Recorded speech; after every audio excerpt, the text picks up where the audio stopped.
Hello and welcome to another Octagon Space Ecotourism video. In this video we are going to take the next step on the case. It's been a little while since I've actually worked on this, but I've had cause to be away from home and 3D printer so I can actually set off a new 3D print. So the new piece in this video is the corner piece, which is, if we look at the case from the bottom, it's the upper left hand piece, and in the printer right now, you can hear it in the background, is the upper right hand piece. So it'd be the piece that's missing over here. As per other videos, I actually have it in the CAD files. So if we look at it over here, you can see it more or less in the same orientation as what you can see on the video, but that's going to take basically a day to come out. But what I do have is enough pieces. If we look at the centerpiece, this is just a regular tile, but this angled piece here is also ready to go. This C-shaped piece, as per before, goes on top, and this thing here is actually going to go on top of the whole deal. So I'm going to do a few check fits in here before I snap things together, because as always, the Octagon tiles, once you snap them together, you can pull them apart, but most likely you're going to break things, and things are meant to basically be put together only once. So I'm going to reach over and grab a regular tile over here and just look through some of the details. So this is actually printed on the printer bed this way, with this facing up, and what that does, we put it on a raft to make sure that we don't get any bowing on the corners, and this is the result that we get. The bottom surface is, I consider, of inferior quality to this one, but because of the little knobs pointing up, and then not having to have any infill has certain advantages, and definitely the experience I had with some of the prototype of these guys, as per earlier videos, has caused me to prefer that. Now if we reach over and we look at these corner pieces, I printed corner pieces before, obviously on the full rectangular piece here and this C-shaped piece, and I've used my hand to say, you know, like this or like this in previous videos. Printing it on the printer bed this way is the right way.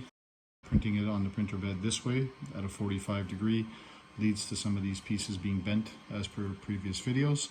So this one here has been printed on supports using a tree support, and overall the results are pretty good. I've been concerned over time that as the plastic either absorbs or loses moisture, it might crack, things might happen where print orientation other than what I just mentioned would not be a good idea. But up until now, everything seems to be surviving pretty well. Tiles are typically or normally printed with 40% infill. I'm printing these with 100% infill to get the extra strength that I at least think we need in order for these to survive. It's worth being paranoid, I think, at least on this piece. If we look on this back corner piece over here, what we have is a guard that is built into this piece. On the front part, you know, I'm not putting a guard over here, and you know, the 100% infill gives me at least a sense of security. We'll see in time how it works out. But definitely one of the first things we realize when we look at these pieces with the holes is that this actually has a pretty nice finish.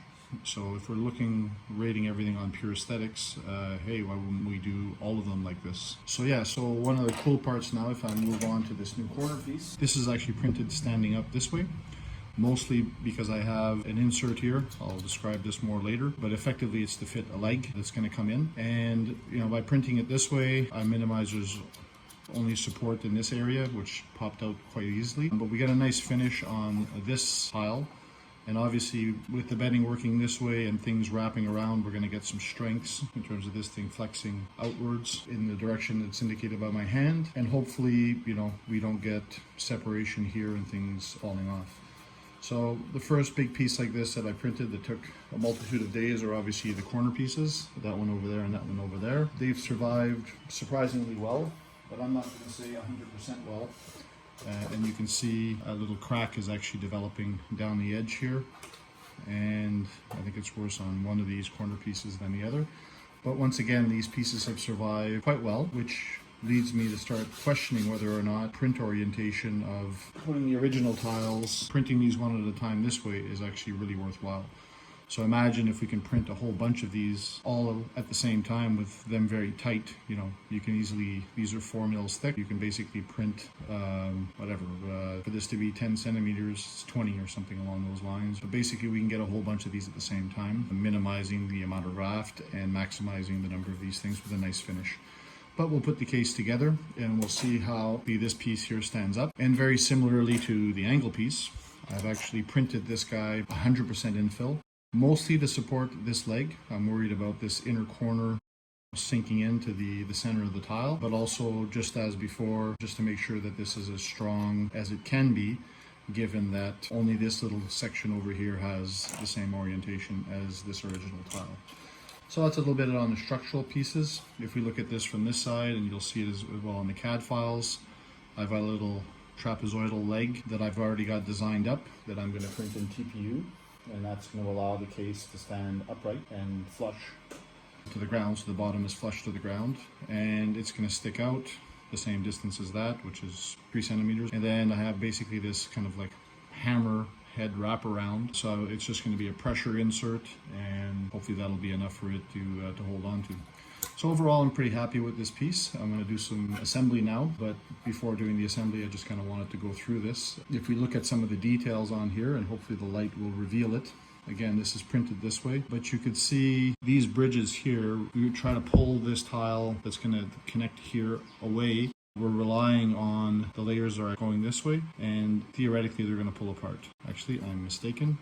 The layers are this way, but in this case here, this is going to pull out like a key slot. And with the retraction problems that I've had in other pieces that I've showed in other videos, mostly the piston head, you can expect this to be probably a little bit weaker. And once again, across here, we can expect the whole top pieces to flick out. And that's what makes this basically, you know, this is prettier, but theoretically weaker than this. How weak is weak, I don't know. Because this is a corner piece, we can expect a whole bunch of other, if these tiles are better in tension, we can expect them to make up for the weakness of the corner, and all that's required for the corner is to keep itself attached to the rest of the case.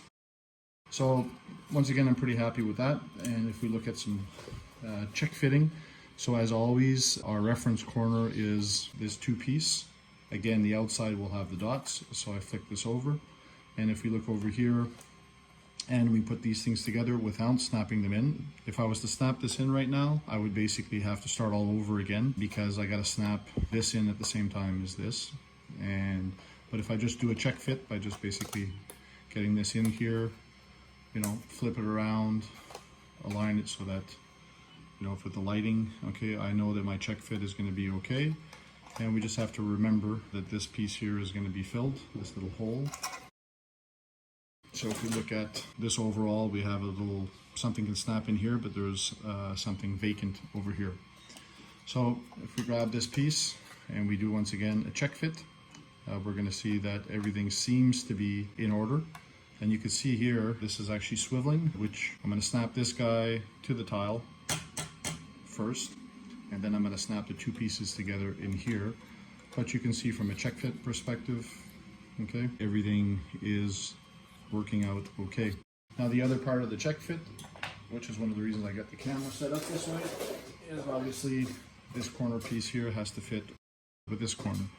So once again, if I just set this up without snapping it in, again, if I was to snap this in, I'd have to undo it. Okay, but you can see that everything looks like it's going to work out just fine. So I'm going to try to get this in so that it doesn't fall. Let's see if I can get that. Okay. And then once again, what I want to be able to do is get this piece to fit in here, which it does. And then we basically have, you know, this sliding in smoothly. So overall, I'm pretty happy with that. Once again, you know, if you do this yourself, this orientation here is actually very different than if I was to flip it around. So you want to make sure that you get that right. And this, once again, if we just do a check fit, okay, so we want this overall piece, let me just flip it around a second. So I know that from a check fit perspective that it's right, because if I did make a design mistake on this overall piece, I think we could end up being in trouble. There's a little bit of stringing going on, so what I'm going to do is just use one of these pieces and make sure that I get this right.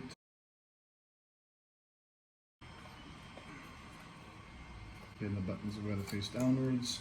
Okay, so that's a correct check fit. Pull it apart. Again, I'm just trying to pull the stringing that exists on this new piece. There's quite a bit of stringing in there. Fits in nice. And once again, These guardrails face upwards. Sometimes I get the orientation right. This fits in. Flip it around and do our check fit over here before we commit ourselves to the rest of this thing. Let's see where the resistance point is. You can actually just get it off. But overall, there are no gross errors on this overall piece. So these two pieces fit together. I've already done a check fit between that piece over here and this piece over here. I've done some check fitting of grabbing this thing and sticking it on top of this half and then that half. So, and this piece to that one. And this is the new piece as of this video. So I've got the confidence now to go ahead and do the assembly. So the first part of the assembly, as per before, is we want this to be the two high faces up. The one high or the one deep is flat in the way that we have it. The tile buttons face downwards, right? Our control piece is actually facing that way. All the tiles are pointing up that way. So with that being said, I can actually confidently come in now and just with a little bit of pressure, come in and snap these guys in here. Okay, so now I have a piece that is consistent and ready to go. So what I'm going to do now is come in on this side and put these two pieces together. And I'll have to push it on the ground. I'll try doing it in my hands just to, for the sake of the camera, it's closer. Okay, and now I got myself a nice tight fit. Okay, so again, these two voids and these two solid pieces are actually all quite normal. And there is going to be, I think, this one over here, one of them floating in the air, providing a hole, which is just an artifact of the actual geometry. So overall, I'm pretty happy with that. And if I want to double check the test fit over on this side, I can actually grab this guy, including the new length, and just verify the whole thing. But visually, it looks like I'm good. So, quite happy with the results so far in terms of the way this case is coming together. And just to provide a quick summary as I did with the video, I got to put in this other corner piece, which will snap in. Then I put this one on top, and then I put these two halves together, and then I can put that on top.